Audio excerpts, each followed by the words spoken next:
శిశుపాలుడు పట్టాభిషిక్తుడై కొలువుండగా భరత శత్రుఘ్నులపుడు వరుస సేవలు సేయగా వచ్చిరి.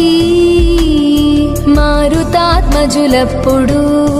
రాఘవుల జేరి పాదములొత్తగా సుగ్రీవుడా కొలువులో కూర్మితో నమ్రుడై కొలువుండగా ఉంగురులు నారదులును ఏ తెంచి నిలిచి గానము సేయగా రంభాదులా సభలలో ఎంతో శుభరమ్యముగ నాట్యమాడా సనకాది మౌనీంద్రులు కొలువులో శాస్త్రములు తర్కింపగా సకల దేవతలు గొలువా ఉదయాన పుష్పవర్షము కురిసె.